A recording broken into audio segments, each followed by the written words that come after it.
Assalamualaikum warahmatullahi wabarakatuh. Perkenalkan, nama saya Muhammad Aji Sakim. Nomor induk mahasiswa 20 10 11 40 12 01 dari kelas 01 TPLP 008. Di sini saya akan membahas materi pertemuan 1 sampai pertemuan 4. Materi pertemuan 1 tentang pengenalan komputer, materi pertemuan 2 tentang CPU, materi pertemuan 3 tentang memori, materi pertemuan 4 tentang input dan output. Langsung saja ke pertemuan 1 tentang pengenalan komputer. Pengertian komputer. Komputer berasal dari bahasa Inggris yaitu compute yang berarti menghitung, dan computing yang berarti mengoperasikan atau menggunakan mesin untuk melakukan proses perhitungan. Pengertian komputer secara umum adalah seperangkat alat elektronika yang dapat menerima masukan input dan melakukan pengolahan data atau proses untuk menghasilkan keluaran output berupa informasi yang berguna dan bermanfaat. Generasi perkembangan komputer. Generasi pertama tahun 1951 sampai 1958 menggunakan tabung hampa udara sebagai penguat sinyal. Inilah ciri khas dari komputer generasi pertama ini. Menggunakan punch card sebagai alat input data dan penyimpanan informasi. Kelemahannya, ukuran tabung hampa udara yang besar sehingga secara fisik ukuran komputer juga besar dan berat. Generasi kedua tahun 1959 sampai 1963 menggunakan teknologi sirkuit berupa transistor dan diolah sebagai elemen utama untuk mengolah data, menggantikan tabung hampa udara. Sudah menggunakan operasi bahasa pemrograman tingkat tinggi. Kapasitas memori utama dikembangkan dari magnetic core storage. Ukurannya lebih kecil dari komputer generasi pertama. Proses operasi sudah lebih cepat, jutaan operasi per detik. Daya listrik lebih kecil. Generasi ketiga, tahun 1964 sampai 1979. Menggunakan chip atau IC Integral Circuit sebagai elemen utama pengolah data. Sebuah chip berisi banyak sekali komponen komputer yang dipadatkan. Ukuran komputer sudah lebih kecil, kecepatan semakin meningkat. Punch card tidak digunakan lagi, digantikan oleh magnetic tape dan disket. Generasi keempat, tahun 1970 sampai 1980. Menggunakan mikroprosesor yang merupakan pemadanan dari ribuan IC ke dalam sebuah chip, disebut LSI (Large Scale Integration), yang digunakan untuk mengolah data menjadi informasi. Ukuran sudah lebih kecil, kemampuan dan kecepatan semakin meningkat. Mikroprosesor merupakan awal kelahiran komputer personal atau PC, di mana saat itu Intel Corp mengembangkan mikroprosesor pertama seri 4004. Generasi kelima, tahun 1981. Pada generasi ini ditandai dengan munculnya LSI yang berkembang menjadi PLSI, yaitu Very Large Scale Integration, yang merupakan pemadatan ribuan mikroprosesor ke dalam sebuah mikroprosesor. Materi selanjutnya yaitu tentang CPU. Pengertian CPU. CPU merupakan singkatan dari Central Processing Unit, adalah perangkat keras komputer yang berfungsi untuk menerima dan melaksanakan perintah dan data dari perangkat lunak. Komponen CPU terbagi menjadi beberapa macam. Yang pertama ada unit control.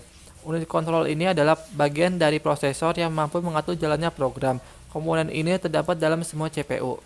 Tugas dari unit control adalah mengatur dan mengendalikan alat-alat input dan output, mengambil instruksi-instruksi dari memori utama, mengambil data dari memori utama jika diperlukan untuk diproses, mengirim instruksi ke ALU bila ada perhitungan aritmatika atau perbandingan logika, mengawasi kerja dari ALU, dan menyimpan hasil proses ke memori utama. Yang kedua ada register. Register merupakan alat penyimpanan kecil yang mempunyai kecepatan akses cukup tinggi, digunakan untuk menyimpan data atau instruksi yang sedang diproses. Yang ketiga ada ALU, Arithmetic Logic Unit. ALU merupakan bagian dari CPU yang bertugas untuk melakukan operasi aritmetika dan operasi logika berdasar instruksi yang ditentukan. Selanjutnya ada fungsi CPU. CPU berfungsi seperti kalkulator, hanya saja CPU jauh lebih kuat daya pemrosesannya. Fungsi utama dari CPU adalah melakukan operasi aritmetika dan logika terhadap data yang diambil dari memori atau dari informasi yang dimasukkan melalui beberapa perangkat keras, seperti papan ketik, pemindai, tuas kontrol maupun tertikus. CPU dikontrol menggunakan sekumpulan instruksi perangkat lunak komputer. Bagian-bagian CPU. Yang pertama ada power supply, berfungsi untuk menyalurkan arus listrik ke berbagai peralatan komputer. Perangkat ini memiliki 5 konektor atau lebih yang dapat disambungkan ke berbagai peralatan seperti motherboard, hard disk, flash disk drive, CD-ROM. Yang kedua ada motherboard, berfungsi untuk menghubungkan setiap komponen pada komputer. Yang ketiga ada hard disk, media yang digunakan untuk menyimpan file, sistem, dan data dari komputer. Yang keempat ada prosesor. Prosesor adalah sebuah IC yang mengontrol keseluruhan jalannya komputer. Yang kelima ada VGA card, bertugas untuk menghasilkan tampilan secara visual dari komputer. Yang keenam ada CD-ROM.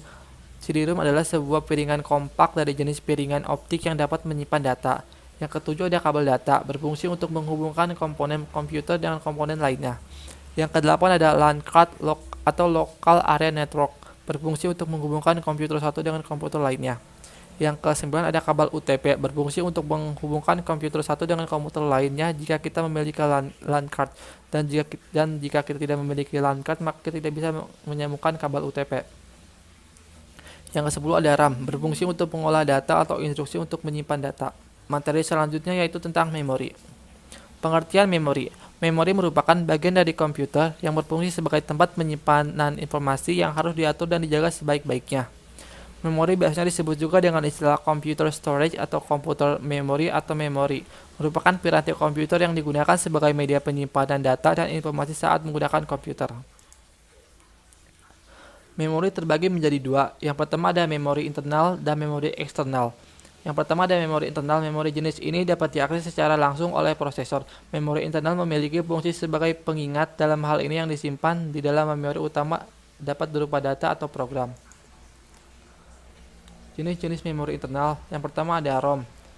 ROM adalah jenis memori yang isinya tidak hilang ketika kita tidak mendapatkan aliran listrik dan pada awalnya isinya hanya bisa dibaca. ROM pada komputer disediakan oleh vendor komputer dan berisi program atau data. Dan yang selanjutnya ada RAM. RAM adalah jenis memori yang isinya dapat diganti-ganti selama komputer dihidupkan dan bersifat volatil. Selain itu, RAM mempunyai sifat yaitu dapat menyimpan dan mengambil data dengan sangat cepat. Memori eksternal. Memori eksternal merupakan memori tambahan yang berfungsi untuk menyimpan data atau program, dan konsep dasar memori eksternal adalah menyimpan data bersifat tetap non-volatil baik pada saat komputer aktif atau tidak. Jenis-jenis memori eksternal itu DASD, Direct Access Storage Device, di mana ia mempunyai akses langsung terhadap data.